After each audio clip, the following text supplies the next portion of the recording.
Imagine que vous êtes au milieu d'une tempête. Le vent secoue les arbres avec fureur, la pluie frappe le sol avec violence et le ciel gronde à chaque éclair. Vous êtes au centre de tout ce chaos, mais quelque chose de curieux se passe. À quelques mètres de vous se trouve un moine, assis calmement, les yeux fermés, respirant paisiblement, comme si rien de ce qui se passe autour de lui ne pouvait l'affecter. Comment est-ce possible ? Comment quelqu'un peut-il rester immobile au milieu d'une telle tempête ? La réponse est simple, il comprend quelque chose que la plupart ignorent. La véritable tempête n'est pas à l'extérieur, elle est à l'intérieur de votre esprit. Et si vous n'apprenez pas à la contrôler, alors peu importe combien de problèmes vous résolvez, combien d'objectifs vous atteignez ou combien de fois vous essayez de réparer votre vie, il y aura toujours une autre tempête qui vous attend. Nous vivons en croyant que la paix intérieure viendra lorsque tout sera en place, lorsque nous aurons plus d'argent, lorsque les gens nous respecteront, lorsque le passé cessera de nous poursuivre, lorsque l'avenir sera sûr. Mais c'est un piège. Vous ne pouvez pas attendre que le monde se calme pour trouver la paix. Vous devez apprendre à être comme ce moine dans la tempête. Le stoïcisme est la clé. Ce n'est pas une philosophie à lire et à oublier. C'est un entraînement mental pour devenir immunisé contre le chaos. Aujourd'hui, nous allons déterrer 9 habitudes, pensées et attitudes qui vous maintiennent coincés dans l'anxiété, le stress et la lutte constante. 9 choses que, si vous parvenez à lâcher prise, vous permettront de trouver une véritable paix, une paix qui ne dépend pas de ce qui se passe à l'extérieur, mais de la force que vous cultivez à l'intérieur. Parce que la paix intérieure ne se trouve pas, elle se construit. Et aujourd'hui, vous apprendrez comment le faire. 1. Cours ta propre course, pas celle des autres. Un cerf dans la forêt ne se soucie pas de la vitesse du faucon dans le ciel. Un poisson dans la rivière ne se sent pas inférieur parce que le jaguar court plus vite sur terre. Chaque être suit son propre rythme, sa propre nature, sans se demander s'il devrait se déplacer plus vite ou plus lentement par rapport aux autres. Cependant, nous, les humains, avons fait de la comparaison une obsession, comme si la vie était une compétition où il y a toujours quelqu'un devant et quelqu'un à la traîne. On nous apprend à mesurer notre valeur en fonction de ce que font les autres. Nous regardons ceux qui ont plus de succès, plus d'argent, plus de reconnaissance, et nous nous demandons si nous sommes à la traîne. Nous nous forçons à suivre des chemins qui ne nous appartiennent même pas, à atteindre des objectifs qui ne sont pas les nôtres, simplement parce qu'il semble que tout le monde va dans cette direction. Mais à quoi bon courir si tu ne sais pas où tu veux aller ? Les stoïciens l'ont bien compris. La comparaison est un piège. Épictète insistait sur le fait que la seule chose que nous pouvons vraiment contrôler est notre propre vie, nos propres choix. Marc Aurèle savait que sa seule véritable compétition était contre lui-même, pas contre d'autres empereurs, généraux ou philosophes. Il savait que le succès externe est relatif, que ce qui compte vraiment est de vivre selon ses propres valeurs, de progresser sur son propre chemin, sans se laisser distraire par ce que font les autres. Le problème de regarder trop sur le côté est que tu perds le focus sur ce qui est vraiment important. Tu commences à prendre des décisions basées sur la validation externe, à te sentir insuffisant parce que tu ne réponds pas aux normes des autres, à t'épuiser en essayant d'atteindre un idéal qui ne te rendra même pas heureux. La vérité est que chaque personne est dans une situation différente, avec des avantages et des inconvénients qui ne sont pas toujours visibles. Se comparer à quelqu'un sans connaître son histoire complète, c'est comme envier l'éclat d'une étoile, sans savoir combien il lui a coûté d'illuminer le ciel. Le seul vrai succès est celui que tu définis pour toi-même. Avances-tu dans ce que tu désires vraiment ? Tes réalisations ont-elles un sens pour toi ou essaies-tu simplement d'impressionner les autres ? La seule compétition qui vaut la peine est contre la personne que tu étais hier. Si aujourd'hui tu es plus fort, plus sage, plus conscient qu'avant, alors tu gagnes la seule course qui compte.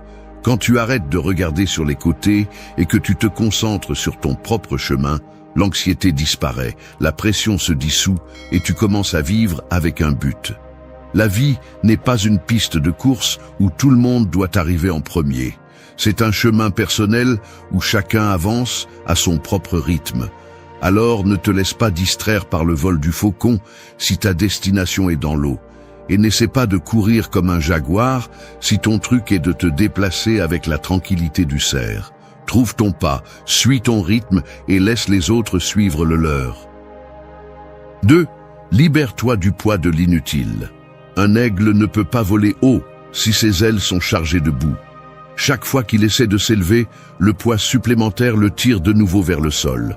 Au début, il lutte, il s'efforce. Il bat ses ailes avec plus de force, mais rien ne change. Ce n'est pas une question de puissance, mais de surcharge. Ce n'est que lorsqu'il secoue la boue et laisse aller ce dont il n'a pas besoin, qu'il peut finalement s'élever sans effort. C'est ainsi dans la vie lorsque tu t'accroches à l'inutile. Tu ne peux pas avancer si tu portes des soucis inutiles, des relations qui t'épuisent, le besoin de plaire à tout le monde, des attentes que tu n'as jamais choisies. Tu essaies d'avancer, mais chaque pas semble plus lourd parce que tu portes avec toi des choses que tu ne devrais pas. Et le pire, c'est que souvent, tu ne t'en rends même pas compte. Les stoïciens comprenaient que la paix ne vient pas de l'accumulation, mais de la simplification.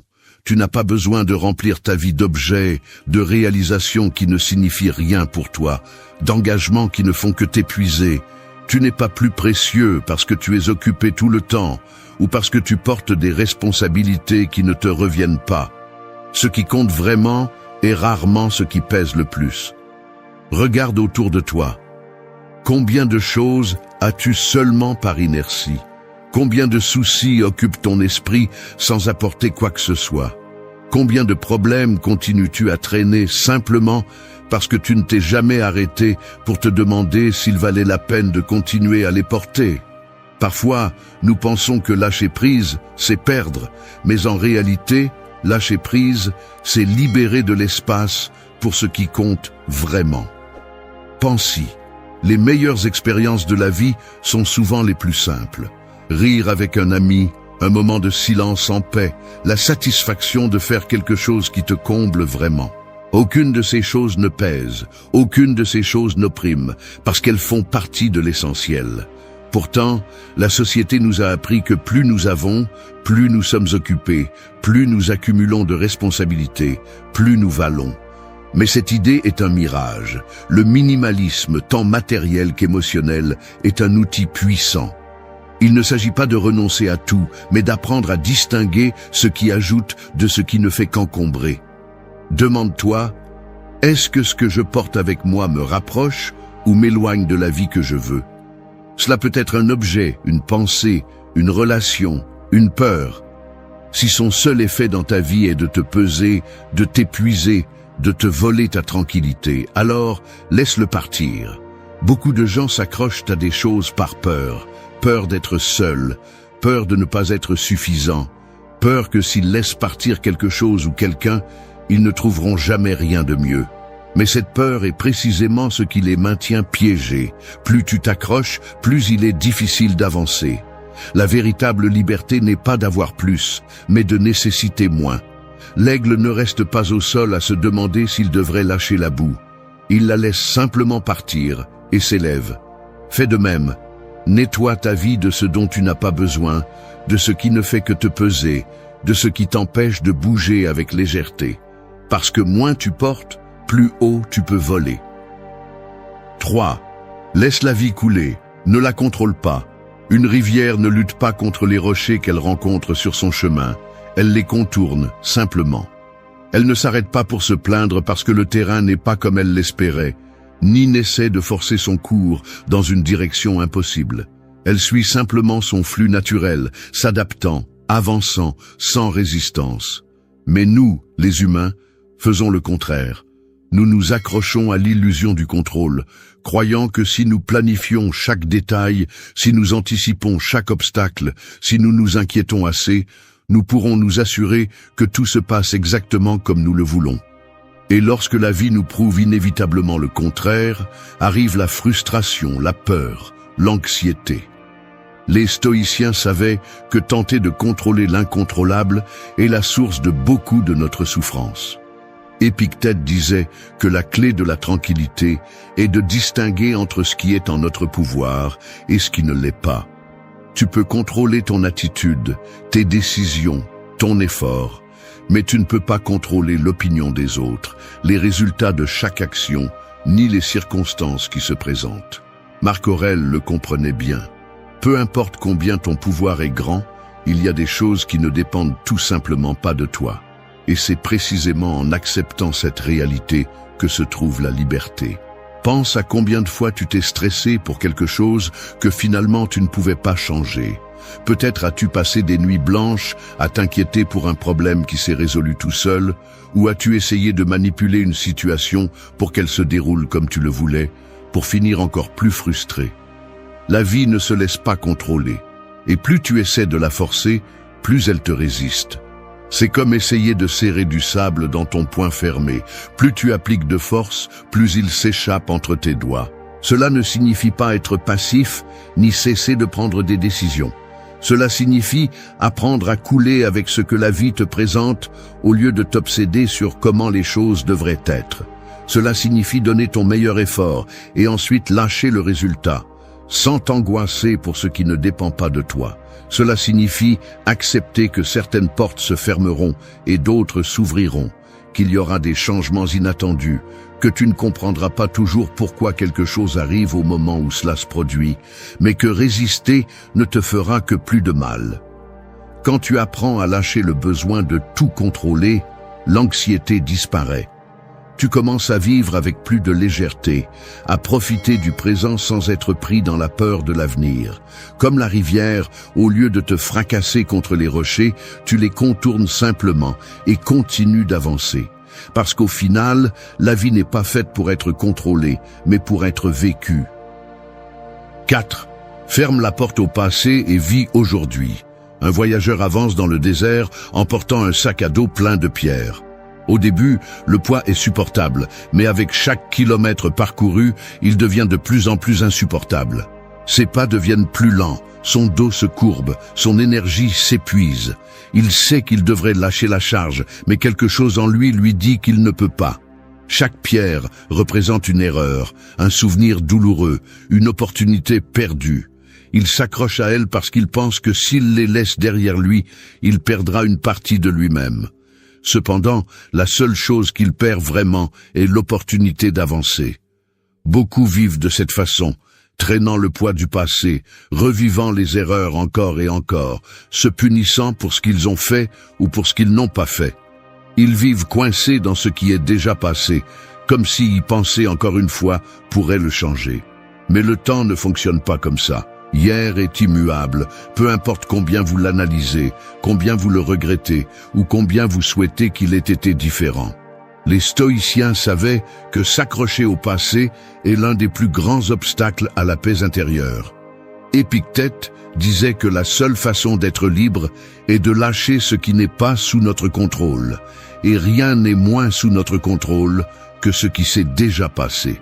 Marc Aurèle répétait qu'il n'y a pas de sens à s'angoisser pour ce qui est hors de notre portée. Tout ce que nous pouvons faire est d'agir correctement dans le présent. Pourtant, il nous est difficile de lâcher prise. Nous nous punissons pour des décisions erronées, pour des mots mal dits, pour des chemins que nous n'avons pas pris. Mais à quoi bon se torturer avec quelque chose que vous ne pouvez plus changer? Apprendre du passé est utile, mais vivre dans le passé est un piège. L'esprit nous fait croire que si nous continuons à repasser ce qui s'est passé, nous trouverons une réponse, une solution, une façon de donner un sens à tout. Mais tout ce que nous réussissons à faire est de nous épuiser, de gaspiller de l'énergie sur quelque chose qui ne peut pas être réparé. Le seul temps réel est le maintenant. Tandis que vous vous accrochez au passé, le présent continue à passer, sans vous attendre. La vie ne fait pas de pause pendant que vous essayez de résoudre ce qui est déjà derrière vous. Si vous continuez à porter des pierres qui n'ont plus de sens, vous n'avancerez jamais légèrement. Il est temps de lâcher prise, de fermer la porte, de comprendre que ce que vous étiez ne définit pas ce que vous pouvez être. Comme le voyageur dans le désert, vous pouvez continuer à porter votre sac à dos ou vous pouvez le lâcher et marcher librement. Le choix est à vous. 5. Fais des erreurs, apprends et continue à avancer. Un enfant qui apprend à marcher ne s'arrête pas pour pleurer chaque fois qu'il tombe.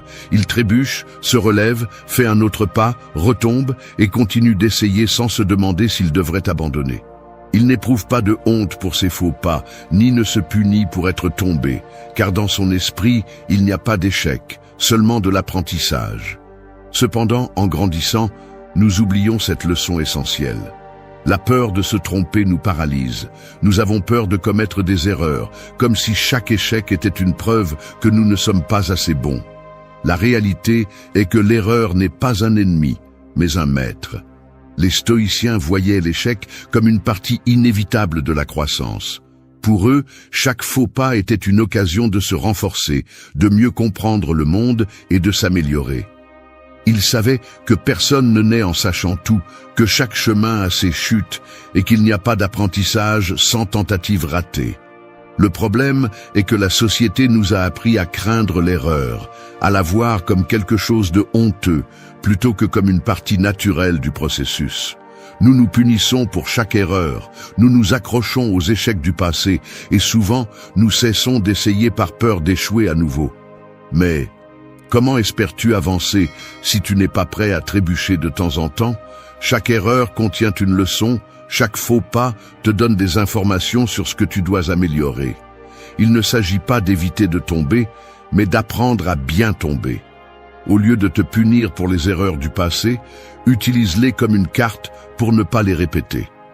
Au lieu de craindre de te tromper à l'avenir, comprends que chaque tentative ratée te rapproche un pas de plus du succès. Regarde les plus grands philosophes, leaders ou inventeurs de l'histoire. Aucun d'eux n'est arrivé là où il est sans commettre d'erreurs. Ils ne sont pas devenus forts en évitant de tomber, mais en sachant se relever chaque fois qu'ils le faisaient. La différence entre ceux qui réussissent quelque chose et ceux qui restent en arrière ne réside pas dans l'absence d'erreurs, mais dans la capacité à continuer malgré elles.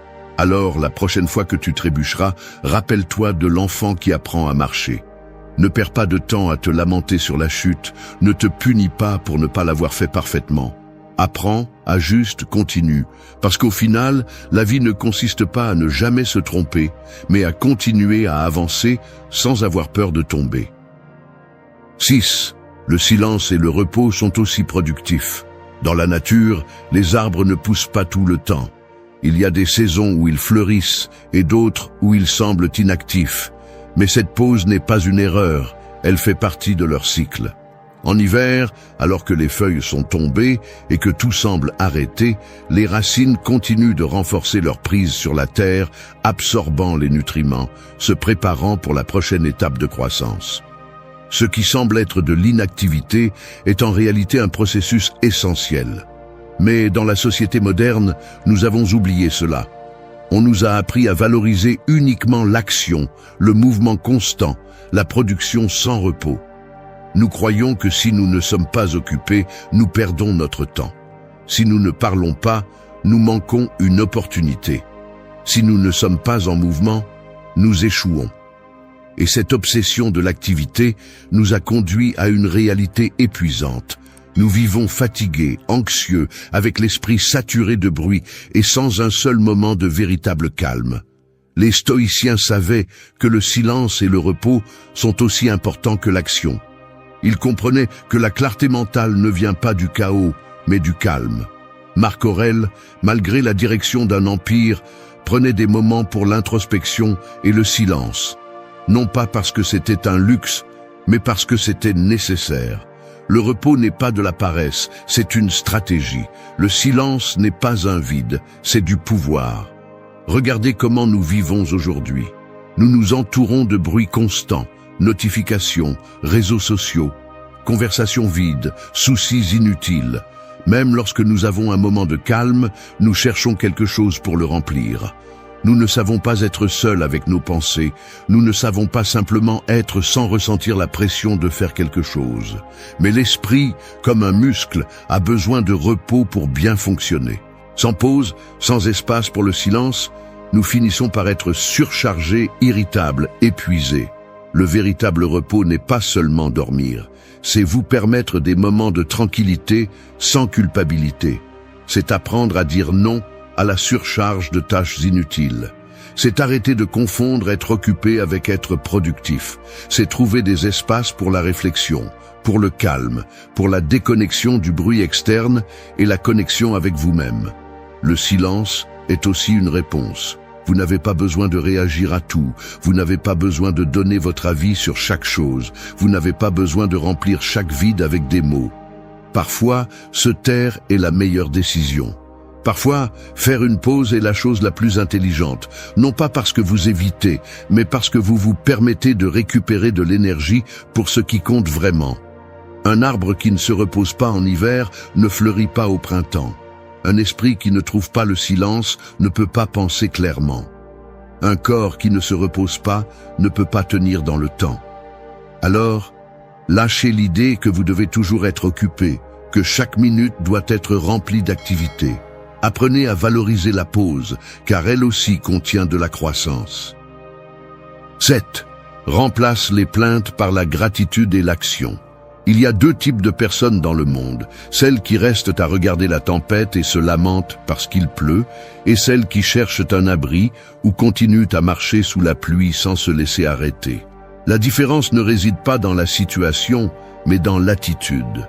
Une personne peut passer toute sa vie à se plaindre de ce qu'elle n'a pas, de ce qui a mal tourné, de ce qui n'était pas juste, tandis qu'une autre, dans la même circonstance, décide de faire quelque chose avec ce qu'elle a au lieu de gaspiller son énergie en lamentation. Se plaindre est facile, c'est confortable. Cela nous donne l'impression que nous réagissons à la vie, alors qu'en réalité, nous ne faisons que céder notre pouvoir à l'extérieur. Chaque fois que tu dis « cela ne devrait pas être ainsi », mais que tu ne fais rien pour le changer, tu deviens prisonnier de tes propres mots. La plainte ne fait que renforcer l'idée que tu n'as pas le contrôle, que tu es victime des circonstances, que le problème est hors de toi. Mais à quoi sert de répéter encore et encore ce qui ne va pas si cela ne change rien? La gratitude, en revanche, transforme la façon dont tu vois le monde. Cela ne signifie pas se contenter ni ignorer les problèmes, mais reconnaître ce que tu as au lieu de te concentrer uniquement sur ce qui manque. C'est changer la pensée de « tout est contre moi » par « c'est ce que j'ai, que puis-je faire avec ». C'est te rendre compte que, même si les choses ne sont pas parfaites, il y a toujours quelque chose pour lequel tu peux être reconnaissant. Ta santé, les personnes qui t'entourent, les opportunités que tu as encore, le simple fait d'être ici et maintenant avec la possibilité de t'améliorer. Mais la gratitude sans action ne suffit pas. Il ne s'agit pas seulement de penser positivement et d'espérer que tout s'arrangera tout seul.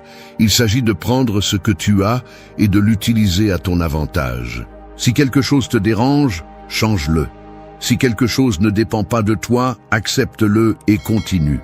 Si un obstacle se présente sur ton chemin, au lieu de t'arrêter pour te plaindre de son existence, cherche un moyen de le surmonter. Regarde les personnes que tu admires, celles qui ont accompli quelque chose de grand dans la vie. Ce ne sont pas celles qui ont passé des années à se lamenter de la difficulté de tout, mais celles qui ont trouvé un moyen d'avancer malgré les difficultés. Elles n'ont pas attendu des conditions parfaites, elles ne se sont pas laissées submerger par la négativité, elles ont simplement fait de leur mieux avec ce qu'elles avaient. Chaque fois que tu ressens la tentation de te plaindre, demande-toi, est-ce que cela m'aide ou me retient? Est-ce que je cherche des solutions ou est-ce que je répète simplement le problème? Si tu ne peux rien faire, accepte-le et continue. Si tu peux faire quelque chose, fais-le sans perdre de temps en lamentation. Parce que la différence entre une vie pleine de frustration et une vie pleine de buts n'est pas dans ce qui se passe, mais dans la façon dont tu décides de l'affronter. 8. Renonce à la nécessité de gagner chaque bataille. Imagine que tu es au milieu de l'océan, dans un petit bateau, ramant de toutes tes forces contre le courant. Chaque vague qui se lève semble être un obstacle. Chaque rafale de vent te pousse dans une direction que tu ne souhaites pas.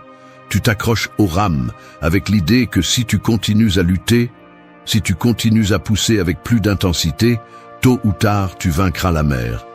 Mais peu importe l'effort que tu mets, le courant est toujours là, inarrêtable, indifférent à ta résistance. Lutter contre lui ne te rapproche pas plus de ta destination, il ne fait que t'épuiser plus rapidement. C'est ainsi que se passe la vie lorsque tu insistes pour gagner chaque bataille. Nous croyons que céder est synonyme de faiblesse, que ne pas répondre à une provocation nous rend inférieurs, que perdre une discussion nous dévalorise. Nous nous accrochons à des conflits inutiles, à des débats sans fin, à prouver aux autres que nous avons raison, que nous ne sommes inférieurs à personne. Mais la réalité est que beaucoup de ces luttes ne nous mènent nulle part. Nous dépensons de l'énergie à prouver notre point de vue, à corriger les autres, à répondre aux critiques, comme si chaque interaction était une guerre que nous ne pouvons pas nous permettre de perdre. Les stoïciens comprenaient que toutes les batailles ne méritent pas d'être combattues. Épictète enseignait que ce qui nous perturbe n'est pas ce qui nous arrive, mais comment nous l'interprétons. Marc Aurèle, dans le chaos de l'Empire, a appris qu'il ne devait pas réagir à tout ce qui le dérangeait. Il ne s'agissait pas de résignation, mais de clarté. Tout ne mérite pas notre attention, tout ne nécessite pas une réponse. La véritable force n'est pas de s'imposer aux autres, mais de savoir quand il vaut la peine d'intervenir et quand il est préférable de rester calme. Si tu réponds à chaque provocation, si tu essaies de corriger chaque erreur des autres, si tu tentes d'imposer ta vision du monde à chaque conversation, tout ce que tu obtiendras sera de t'épuiser. La vie n'est pas un combat constant. Tu n'as pas besoin de prouver quoi que ce soit à qui que ce soit. Quand tu te rendras compte que ta paix vaut plus que n'importe quelle discussion sans sens, tu comprendras que ignorer certaines choses n'est pas perdre, c'est gagner en tranquillité. Tout comme l'océan ne s'arrêtera pas parce que tu l'affrontes avec tes rames, le monde ne changera pas parce que tu te bats contre lui. Il y a des batailles qui ne méritent pas d'être livrées. Il y a des discussions que tu n'as pas besoin de gagner, et il y a des moments où la meilleure stratégie n'est pas de résister, mais de lâcher prise. Parce que la paix ne se trouve pas dans la lutte constante, mais dans la sagesse de savoir quand ramer et quand se laisser porter. 9. Ta valeur ne dépend pas de ce que disent les autres. Un diamant perdu dans la boue reste un diamant. Peu importe combien de personnes passent sans le remarquer, ni combien le confondent avec une simple pierre sale. Sa valeur ne change pas simplement parce que quelqu'un ne peut pas le voir. Cependant, beaucoup de gens vivent comme s'ils étaient des pierres ordinaires, attendant que les autres les regardent et leur disent qu'ils valent quelque chose, comme si l'opinion extérieure avait le pouvoir de définir qui ils sont. Depuis notre plus jeune âge, on nous apprend à chercher l'approbation. Nous apprenons que si on nous applaudit, cela signifie que nous avons bien fait quelque chose, et si on nous critique, alors nous avons commis une erreur. Nous nous habituons à mesurer notre valeur en fonction de ce que les autres pensent de nous, sans nous rendre compte que cela nous rend esclaves d'une perception qui change avec le vent. Aujourd'hui, ils te louent, demain ils t'ignorent, après-demain ils te critiquent. Et si tu vis en fonction de ces jugements, ton estime de toi sera un bateau à la dérive, sans direction propre, se déplaçant d'un côté à l'autre selon le caprice des vagues. Le problème est que beaucoup de gens ne cherchent pas seulement la validation des autres, mais basent leur identité sur celle-ci. S'ils reçoivent des éloges, ils se sentent précieux.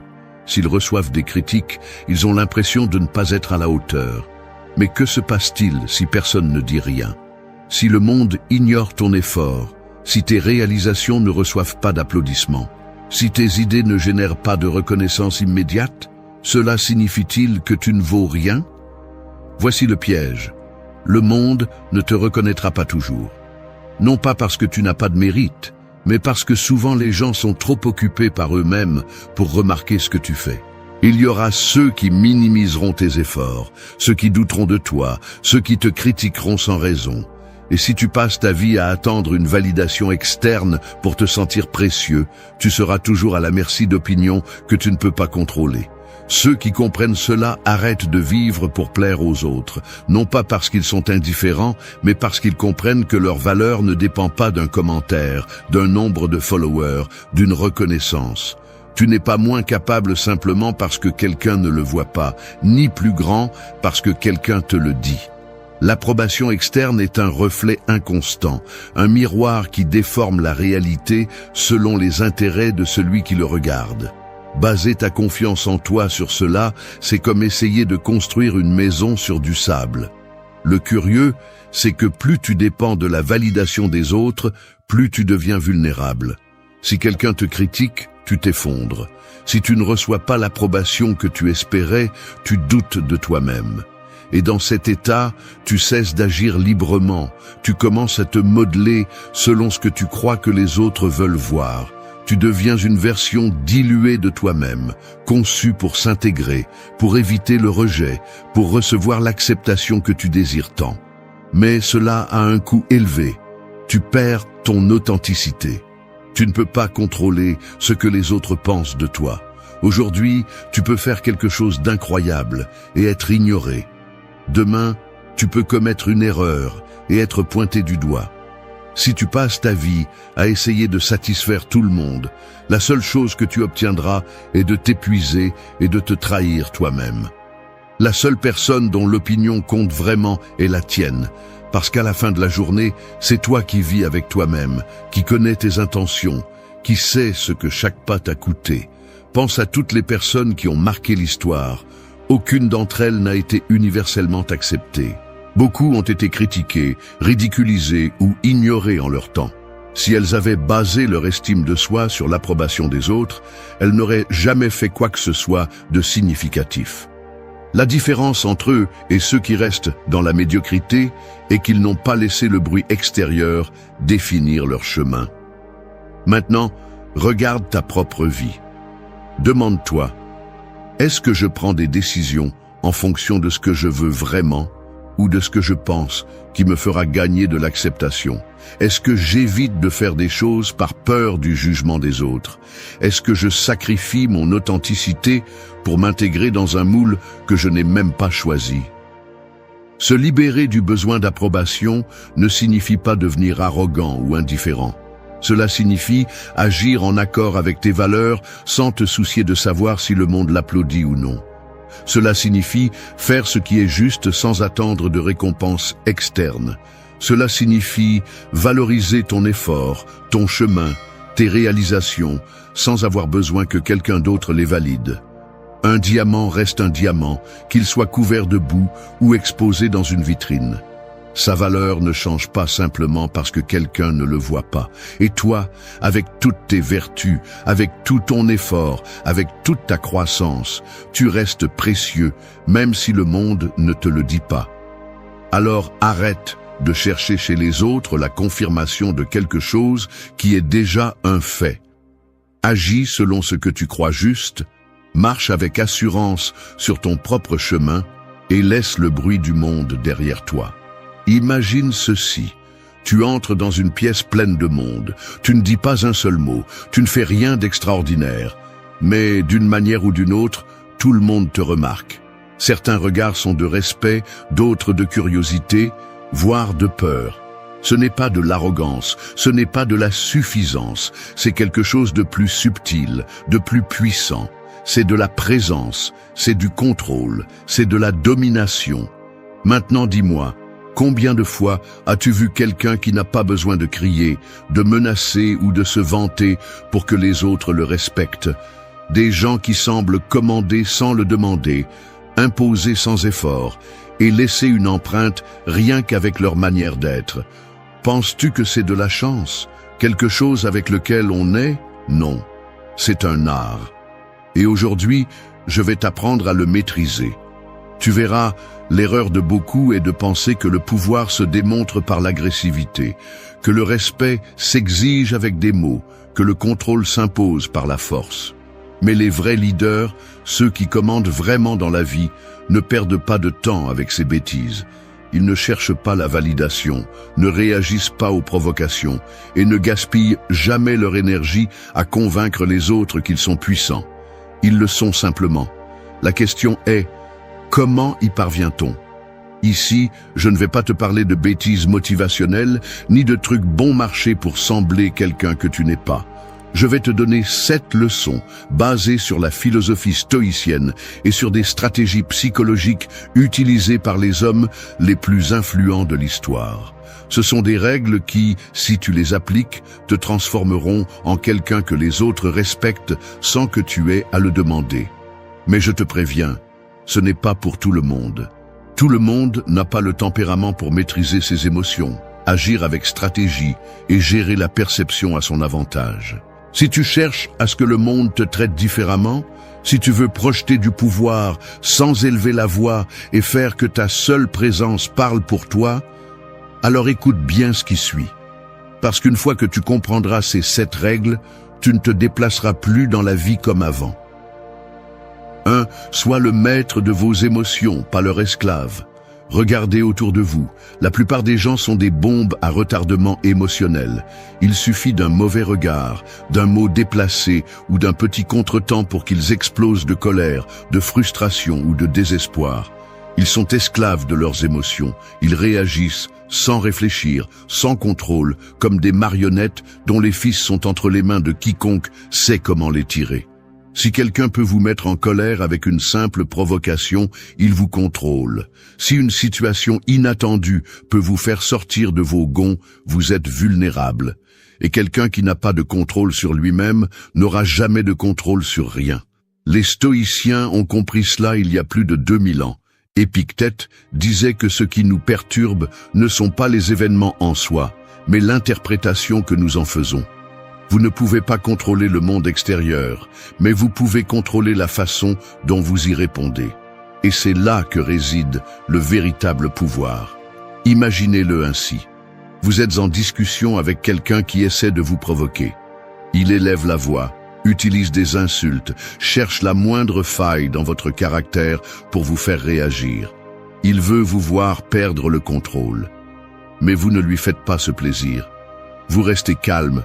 Vous parlez lentement, vous regardez sans hésiter, non pas parce que vous êtes indifférent à ce qui se passe, mais parce que vous savez que la première personne à perdre le contrôle est la première personne à perdre la bataille.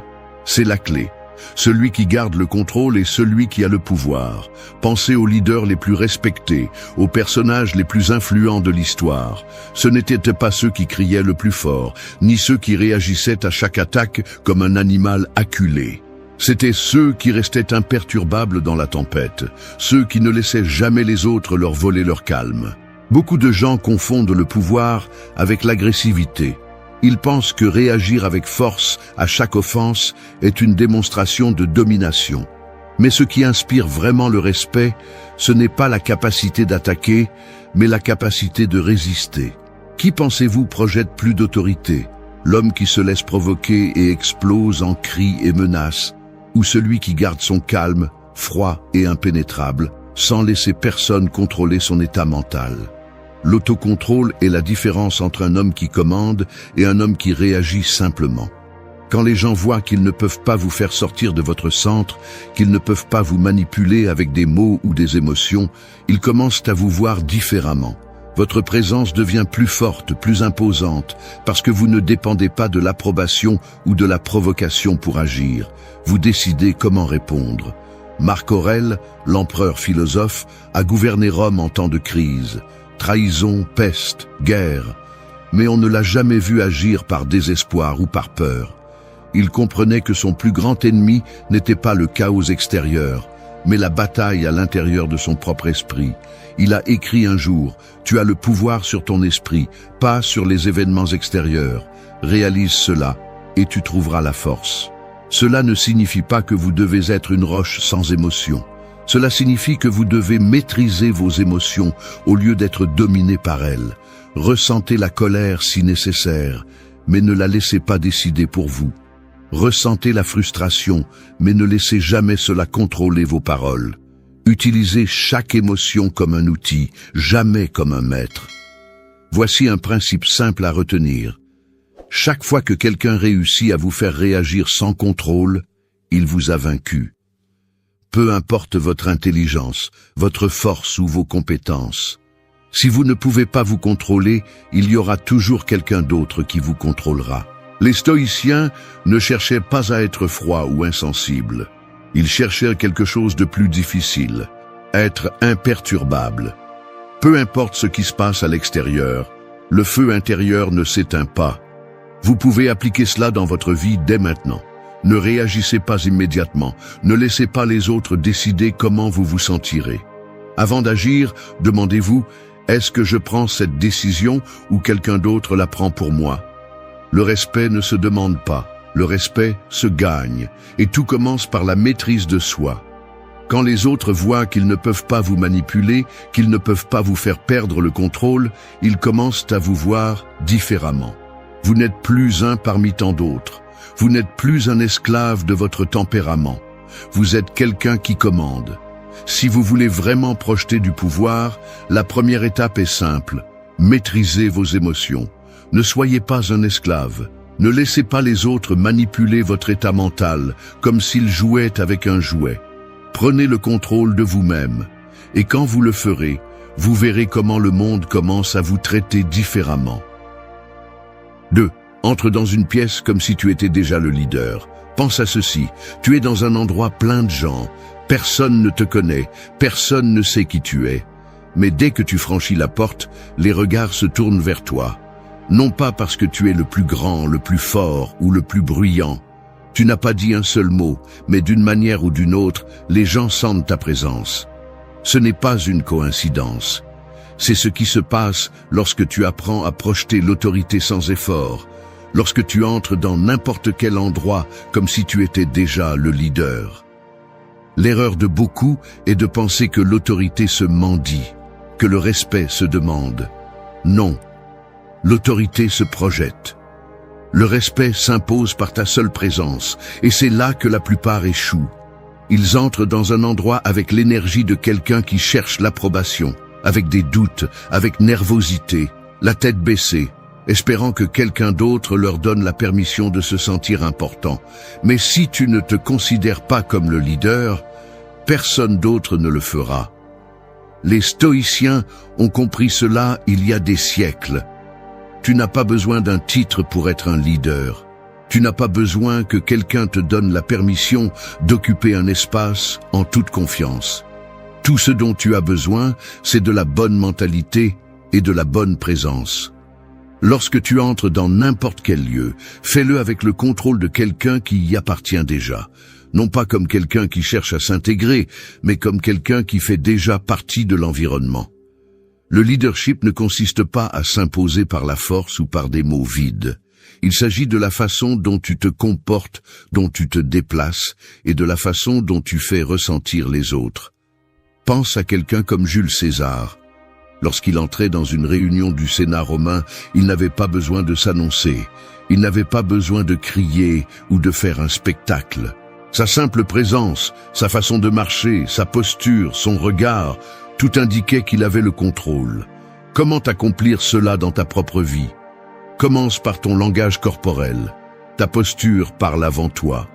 Les gens remarquent quand quelqu'un entre dans un lieu avec confiance et quand quelqu'un le fait avec peur. Si tu marches la tête baissée, les épaules rentrées et les yeux évitant les regards, tu as déjà perdu avant de commencer. Maintenant, si tu entres avec le dos droit, des pas fermes, un regard serein mais sûr, tout change. Les gens perçoivent cette énergie avant même que tu ouvres la bouche. Et cette perception fait toute la différence. La clé ici est que tu ne dois pas entrer en demandant la permission, mais avec la certitude que tu mérites d'être là. Non pas comme un intrus, non pas comme quelqu'un qui attend l'approbation, mais comme quelqu'un qui a déjà sa place assurée. Et cela ne signifie pas être arrogant. Cela ne signifie pas essayer de s'imposer de manière agressive. Cela signifie être si sûr de toi que les autres ressentent cette sécurité sans que tu aies à la démontrer. Pense à ceci. Dans un groupe de personnes, qui est le leader? Ce n'est pas toujours celui qui parle le plus fort. Parfois, c'est celui qui parle le moins. Mais quand il le fait, tout le monde écoute. C'est celui qui se déplace calmement, qui semble déjà savoir ce qu'il fait, même s'il n'a pas dit un seul mot. Lorsque tu entres dans un lieu, agis comme si tu étais déjà le leader de la situation. Non pas avec des mots, non pas avec des exagérations, mais avec contrôle. Déplace ton corps avec détermination. Garde une expression calme. Ne te sens pas pressé de bouger ou de parler. Laisse les autres ressentir ta présence avant de l'expliquer. Les stoïciens savaient que la perception est tout. Si tu sembles incertain, les gens te traiteront comme tel. Si tu sembles confiant, les gens supposeront qu'il y a une raison à cela. Alors, la prochaine fois que tu entres dans un lieu, souviens-toi de ceci. Comment tu te sens à l'intérieur se projette à l'extérieur. Si tu te sens comme quelqu'un de puissant, les autres le percevront. Si tu doutes de toi, les autres le feront aussi. N'attends pas que le monde te reconnaisse. Déplace-toi comme si tu étais déjà le leader, et le monde te traitera comme tel. 3. Laisse le monde voir des faits, pas des promesses. Tout le monde promet. Tout le monde dit qu'ils vont faire de grandes choses, qu'ils vont changer, qu'ils vont s'améliorer, qu'ils vont réussir. Mais la réalité est que le monde en a assez des paroles vides. Personne ne respecte quelqu'un qui parle beaucoup et fait peu, parce que les mots sans action ne valent rien. Regarde ceux qui ont vraiment construit quelque chose dans la vie. Ils ne proclament pas tout ce qu'ils vont faire, ils le font simplement. Alors que les autres perdent du temps à expliquer leurs plans, ils sont occupés à les exécuter. Et quand les résultats parlent d'eux-mêmes, ils n'ont plus besoin de dire quoi que ce soit. Un homme qui a un véritable pouvoir ne s'épuise pas en explications. Il ne cherche pas à convaincre quelqu'un avec des mots parce qu'il sait que la seule chose qui convainc dans cette vie, ce sont les faits. Le problème de parler trop de ce que tu feras est que tu t'épuises avant de commencer. Quand tu annonces quelque chose à tout le monde, tu crées des attentes, et au moment où tu ne tiens pas tes promesses, ta crédibilité s'effondre. Personne ne respecte quelqu'un qui ne tient pas parole, et le pire de tout est que chaque fois que tu parles trop de ce que tu vas faire sans passer à l'action, tu trompes ton propre esprit. Tu commences à sentir que tu as déjà accompli quelque chose simplement parce que tu l'as dit à haute voix. Et ainsi, tu restes dans la médiocrité, piégé dans une illusion où les mots te donnent une fausse sensation de progrès. De plus, donner trop d'informations aux gens est une erreur, parce que dès qu'ils savent ce que tu prévois, beaucoup essaieront de te freiner. Ils essaieront de semer le doute, feront des commentaires sarcastiques, te diront que c'est impossible. Si tu leur donnes trop de détails, tu leur donnes du pouvoir sur toi. Les personnes qui n'ont rien accompli dans la vie essaient toujours d'entraîner les autres à leur niveau. Ils ne veulent pas te voir avancer parce que cela leur rappelle à quel point ils sont stagnants. Ne leur donne pas ce plaisir. Ne leur donne pas le pouvoir de donner leur avis sur ce que tu n'as pas encore construit. Les stoïciens comprenaient que la meilleure façon de se déplacer dans la vie est avec discrétion. Sénèque disait que la vie est comme une pièce de théâtre. Peu importe combien de temps elle dure, mais comment elle est bien jouée. En d'autres termes, l'important n'est pas de parler de ce que tu vas faire, mais d'exécuter avec précision. Pendant que les autres parlent, tu avances en silence. Pendant que les autres cherchent la validation, tu te concentres sur ce qui compte vraiment, l'action. Pense-y comme une guerre. Les généraux n'annoncent pas leurs stratégies à l'ennemi avant d'attaquer. Ils n'envoient pas de lettres disant « Demain à 5 heures du matin, nous vous envahirons par le flanc droit ». Non. Ils planifient en secret, déplacent leurs troupes intelligemment, et quand ils frappent enfin, il est trop tard pour que l'ennemi réagisse. C'est ainsi que tu devrais te déplacer dans la vie. Tu n'as pas besoin que quiconque sache ce que tu fais jusqu'à ce que les résultats soient impossibles à ignorer. Le problème est que nous vivons à une époque où les gens veulent une validation instantanée. Dès qu'ils ont une idée, ils courent la publier, la crier au monde pour recevoir des applaudissements avant d'avoir fait quoi que ce soit. Mais c'est une faiblesse, c'est de l'insécurité. Quelqu'un qui construit vraiment quelque chose ne perd pas de temps à chercher l'approbation. Il sait que sa seule validation vient de ce qu'il réalise, pas de ce qu'il dit qu'il va réaliser. Laisse les autres parler, qu'ils dépensent leur énergie en promesses et discours vides. Pendant qu'ils perdent du temps, tu travailles en silence, tu construis, tu améliores, tu avances. Et quand tu arrives enfin là où tu veux, quand les résultats sont impossibles à ignorer, alors le monde n'aura d'autre choix que de reconnaître ce que tu as fait. Cela ne signifie pas que tu ne peux pas partager tes réalisations. Mais il y a une différence entre partager et se vanter. Un homme qui a vraiment du pouvoir n'a pas besoin de le prouver avec des mots. Il le prouve par son travail, par sa discipline, par sa présence. Quand quelqu'un a un véritable succès, il n'a pas besoin de le crier. Le succès est silencieux. Les résultats sont la seule preuve qui compte vraiment. Alors ne perds pas de temps à expliquer au monde ce que tu feras. Ne cherche pas la reconnaissance avant d'avoir construit quelque chose qui la mérite vraiment. N'essaie pas de convaincre quelqu'un de ce dont tu es capable. Fais-le simplement. Parce qu'à la fin, dans cette vie, les mots sont emportés par le vent. La seule chose qui compte vraiment, la seule chose que personne ne peut remettre en question, ce sont les faits. 4. Bouge dans l'ombre, frappe à la lumière. Imagine que tu es dans un combat de boxe. Avant que la cloche ne sonne, ton adversaire commence à parler. Il crie qu'il va te détruire, qu'il va te mettre KO au premier round, que tu ne devrais même pas être sur le ring avec lui. Ses fans applaudissent, il a l'air confiant, tout le monde s'attend à le voir gagner. Mais toi, tu ne dis rien. Tu regardes simplement, écoutes et attends. La cloche sonne. Il sort agressif, exagéré, cherchant à impressionner. Il veut montrer qu'il a le contrôle, qu'il est le centre d'attention. Mais tu ne te bats pas comme lui. Tu ne gaspilles pas d'énergie en coups précipités. Tu ne rentres pas dans son rythme. Tu ne joues pas son jeu. Tu bouges calmement, observes et tu dis. Pendant qu'il continue à crier et à lancer des coups sans direction, tu continues à attendre. Et quand tu vois enfin l'opportunité, un seul coup bien placé change tout le combat. C'est ainsi dans la vie. Ceux qui parlent le plus, ceux qui cherchent le plus à attirer l'attention, ceux qui tentent de forcer leur présence avant l'heure, sont les premiers à s'épuiser. En revanche, ceux qui se préparent en silence, ceux qui affûtent leurs compétences sans le dire, ceux qui attendent le moment exact pour bouger, sont ceux qui dominent vraiment. Le pouvoir n'est pas dans la quantité de bruit que tu fais, mais dans la précision de tes actions. Le problème avec la plupart des gens, c'est qu'ils n'ont pas la patience pour ça. Ils ont besoin que le monde sache ce qu'ils font à tout moment. Dès qu'ils ont une idée, ils se précipitent pour la partager. Dès qu'ils font un petit progrès, ils le publient. Dès qu'ils pensent à accomplir quelque chose, ils attendent déjà une validation. Mais la validation prématurée tue le progrès. Chaque fois que tu parles trop de ce que tu vas faire, tu te mets moins de pression, tu trompes ton esprit et tu deviens moins discipliné. Les stoïciens l'ont parfaitement compris. Ils savaient que la grandeur se construit dans l'ombre, dans l'effort que personne ne voit, dans la discipline qui n'a pas besoin d'applaudissements.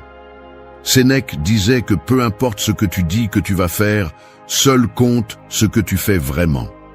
Et l'impact réel n'arrive que lorsque personne ne l'a vu venir. Pense à quelqu'un qui veut améliorer son physique. La plupart annoncent leur nouveau style de vie avant de faire le premier pas. Ils disent qu'ils vont maintenant s'entraîner, qu'ils vont changer leur alimentation, qu'ils seront disciplinés. Mais en peu de temps, ils stagnent parce qu'ils ont déjà reçu la validation qu'ils cherchaient. En revanche, la personne qui est vraiment engagée ne dit rien. Elle apparaît seulement des mois plus tard avec un physique que personne n'attendait. Personne n'a vu son processus, mais maintenant son résultat est impossible à ignorer. Si tu veux être respecté, ne te fatigue pas à chercher l'approbation à chaque étape du chemin. N'explique pas chacun de tes mouvements. Ne partage pas trop tôt. Les gens n'ont pas besoin de savoir ce que tu fais. Ils ont juste besoin de voir le résultat quand il est prêt. Parce que la vérité est celle-ci, ce qui est construit en silence est la seule chose qui dure vraiment. Dans n'importe quel domaine de la vie, c'est un avantage. Dans les affaires, les plus réussis n'annoncent pas leurs plans avant de les exécuter. Dans les relations, celui qui a le contrôle est celui qui ne révèle pas ses intentions trop tôt. Dans n'importe quelle compétition, celui qui surprend est celui qui s'est préparé en silence et apparaît avec quelque chose que personne n'attendait. Ceux qui dominent vraiment le jeu ne sont pas ceux qui cherchent à être vus dès le premier jour. Ce sont ceux qui travaillent pendant que les autres parlent, ceux qui attendent pendant que les autres se précipitent, ceux qui frappent quand le moment est parfait. Le respect ne se demande pas, il s'impose. Et il s'impose par l'impact, pas par les discours. Alors commence à bouger différemment, affûte ton esprit, entraîne tes compétences, travaille sur ton progrès sans attendre une reconnaissance immédiate. Et quand viendra le moment d'agir, fais-le de telle manière que personne ne puisse l'ignorer. Ne cherche pas l'attention avant l'heure, ne laisse pas ton ego te faire parler avant que tu ne sois prêt, ne cherche pas à prouver quoi que ce soit avec des mots.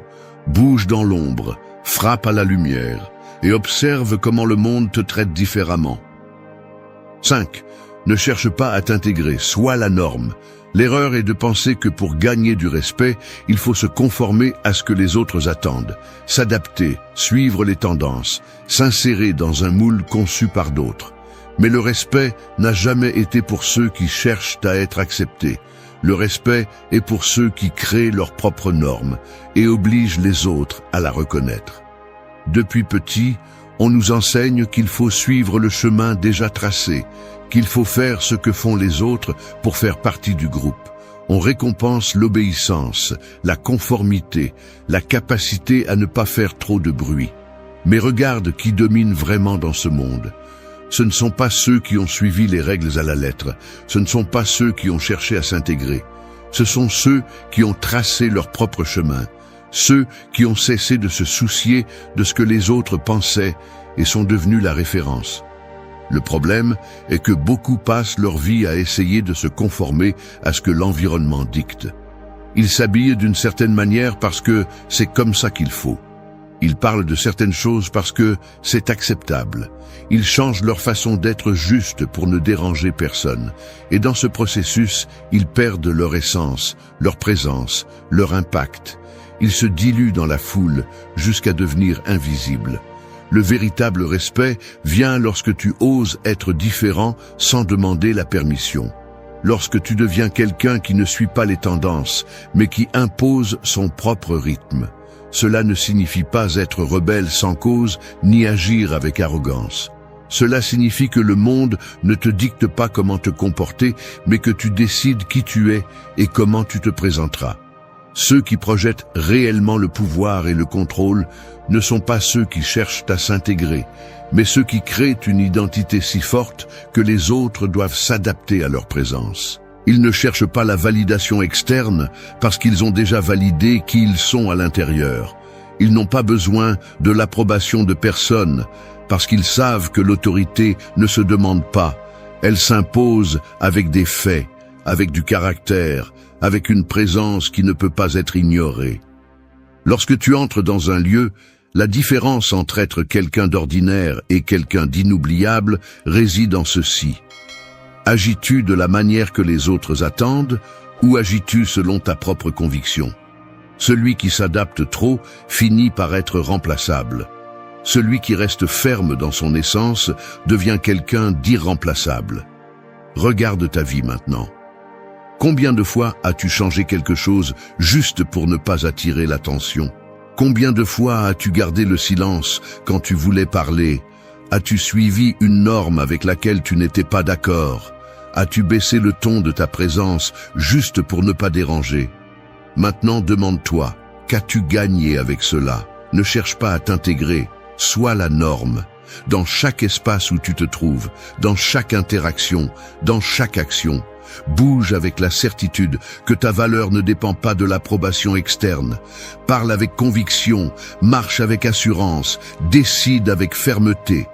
Arrête d'observer ce que font les autres pour te sentir à l'aise et commence à faire en sorte que les autres s'adaptent à ta présence. Le respect ne se mendie pas, ne se supplie pas, ne s'achète pas. Il se gagne lorsque tu es si solide dans qui tu es qu'il n'y a pas d'autre option que de te reconnaître. Lorsque tu agis avec maîtrise de soi, avec contrôle, avec un but, lorsque tu ne te brises pas sous la pression de ce que les autres pensent, c'est le moment où tu décides comment tu veux te mouvoir dans la vie. Veux-tu être un de plus ou veux-tu être la référence? Parce que personne ne se souvient de ceux qui se sont trop conformés. Personne n'admire ceux qui n'ont jamais pris une position réelle. Mais ceux qui ont imposé leurs propres normes sont ceux qui ont laissé une empreinte impossible à effacer. Tu décides de quel côté tu veux être. 6. Donne moins d'indices, crée plus d'intrigues. Dans ce monde, celui qui parle trop s'affaiblit. La plupart des gens ne peuvent résister à la tentation de raconter leurs plans, de révéler leurs intentions, d'expliquer leurs pensées à chaque instant. Ils pensent qu'en faisant cela, ils gagnent du respect, que d'être ouverts et transparents les rendra fiables. Mais en réalité, tout ce qu'ils réussissent à faire, c'est devenir prévisible. Et ce qui est prévisible est facile à manipuler, à contrôler et à renverser. Les hommes qui commandent vraiment dans la vie n'expliquent pas chaque mouvement qu'ils font. Ils ne révèlent pas ce qu'ils pensent avant d'agir. Ils ne se précipitent pas à dire ce qu'ils feront à l'avenir. Ils maintiennent le mystère, l'intrigue, parce qu'ils savent que l'information est le pouvoir. Et au moment où tu donnes toutes tes informations aux autres, tu leur donnes du pouvoir sur toi. Pense aux personnages les plus respectés de l'histoire, les stratèges les plus intelligents, les leaders les plus redoutés, les joueurs les plus astucieux. Aucun d'eux ne révélait ses intentions à l'avance. Ils n'annonçaient pas leurs mouvements, ils ne donnaient pas d'explications inutiles. Ils faisaient en sorte que les autres les étudient, les observent, essaient de déchiffrer ce qu'ils pensaient, pendant qu'ils opéraient en silence, sans que personne ne sache vraiment quel serait leur prochain pas. L'intrigue génère du respect. Quand les gens ne peuvent pas te lire facilement, ils commencent à te traiter avec plus de soin. Ils ne savent pas à quoi s'attendre de toi, ils ne connaissent pas tes limites, ils ne peuvent pas anticiper ce que tu feras. Et à ce moment-là, tu as le contrôle. En revanche, si tu es un livre ouvert, si tout le monde sait comment tu penses, comment tu réagis, ce que tu feras dans chaque situation, tu deviens une cible facile. Les gens sauront exactement comment te manipuler, comment te mettre sous pression, comment t'arrêter avant que tu ne fasses quelque chose d'important. Les stoïciens comprenaient parfaitement ce principe. Marc Aurèle, l'un des empereurs les plus respectés de Rome, ne révélait jamais sa pensée complète. Il écoutait plus qu'il ne parlait, il traitait plus qu'il n'exprimait, et quand il disait enfin quelque chose, chaque mot avait du poids. Son silence était une barrière impénétrable, un bouclier qui le protégeait d'être manipulé par d'autres. Les gens qui parlent toujours, qui expliquent, qui justifient, qui perdent du temps dans des discussions inutiles, ne se rendent pas compte qu'ils donnent des informations précieuses. Chaque mot que tu dis en trop est un indice sur toi, sur ta façon de penser, sur ce qui est important pour toi. Et si quelqu'un prête assez d'attention, il pourra utiliser tout cela contre toi. Le véritable pouvoir n'est pas dans ce que tu dis, mais dans ce que tu choisis de ne pas dire. Si tu contrôles l'information que tu donnes, tu contrôles la perception que les autres ont de toi. Si tu parles moins, mais avec plus de précision, chaque mot aura plus d'impact. Si tu maintiens une aura de mystère, tu feras en sorte que les gens pensent plus à toi, qu'ils essaient de te déchiffrer, qu'ils te voient avec plus de respect. Alors commence à pratiquer le silence stratégique. Ne réponds pas automatiquement chaque fois que quelqu'un te pose une question personnelle. N'explique pas chaque pensée qui traverse ton esprit. Ne te sens pas obligé de remplir chaque moment de conversation avec des mots inutiles. Apprends à laisser le vide travailler en ta faveur. Quand quelqu'un te demande tes plans, réponds par quelque chose de vague, quelque chose qui ne leur donne pas assez d'informations pour te devancer. Quand on te met sous pression pour réagir, reste calme et laisse l'incertitude les consumer. Quand tu ressens le besoin de te justifier, souviens-toi que les actions parlent toujours plus fort que n'importe quelle explication. Un homme qui sait garder le silence, qui ne révèle pas trop, qui ne donne pas son esprit à n'importe qui, sera toujours plus respecté que celui qui parle sans réfléchir. Parce qu'au moment où tu donnes moins d'indices, tu commences à créer plus d'intrigues. Et l'intrigue, bien gérée, est l'une des armes les plus puissantes que tu peux avoir. 7. Ne mordez pas à l'hameçon de la provocation. La plupart des gens sont faciles à manipuler. Il suffit d'un mot mal dit, d'une moquerie, d'un geste de mépris, et ils réagissent comme si quelqu'un avait appuyé sur un bouton dans leur tête. Ils perdent le contrôle, explosent, crient, insultent, désespèrent. Et pendant qu'ils s'effondrent, la personne qui les a provoqués reste là, souriante, parce qu'elle a gagné. Si quelqu'un peut vous faire perdre les pédales avec un simple commentaire, il vous tient dans la paume de sa main. C'est aussi simple que ça. Regardez comment les choses fonctionnent dans la vie réelle. Quand quelqu'un veut vous rabaisser, il le fait en cherchant à ce que vous réagissiez. Il veut que vous mordiez à l'hameçon, qu'il vous mette en colère, que vous vous défendiez, que vous essayiez de lui prouver quelque chose. Mais au moment où vous tombez dans ce jeu, vous vous abaissez à son niveau. Vous perdez le contrôle et vous devenez exactement ce que l'autre personne voulait que vous soyez. Les stoïciens ont compris que la réaction émotionnelle est la plus grande faiblesse de toute personne. Épictète disait que ce ne sont pas les choses qui nous affectent, mais l'interprétation que nous en faisons. En d'autres termes, ce n'est pas la provocation qui vous dérange, c'est votre décision de le prendre personnellement qui vous fait du mal. Si quelqu'un vous insulte et que vous vous fâchez, qu'obtenez-vous? Rien. Vous montrez simplement qu'ils ont du pouvoir sur vous.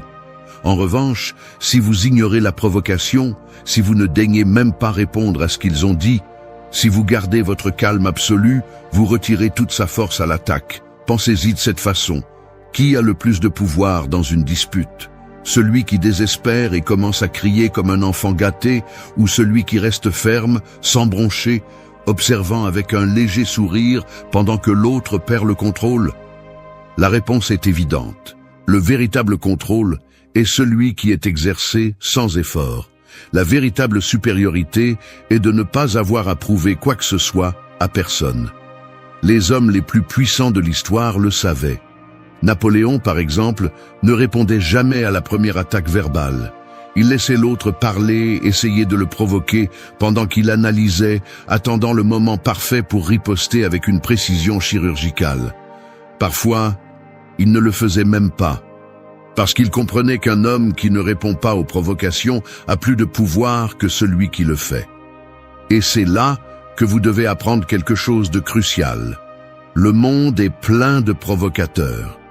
Des gens qui essaieront de vous faire réagir juste pour se sentir mieux avec eux-mêmes. Ils peuvent être des inconnus, des collègues, voire des proches.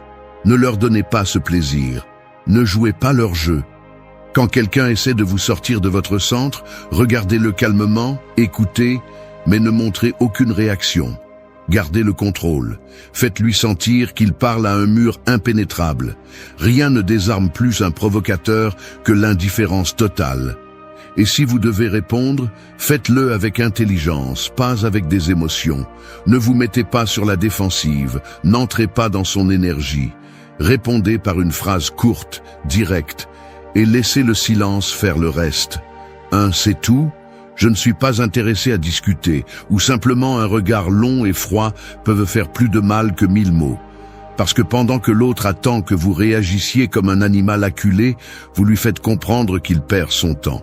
Être inébranlable n'est pas seulement une démonstration de force, c'est une stratégie.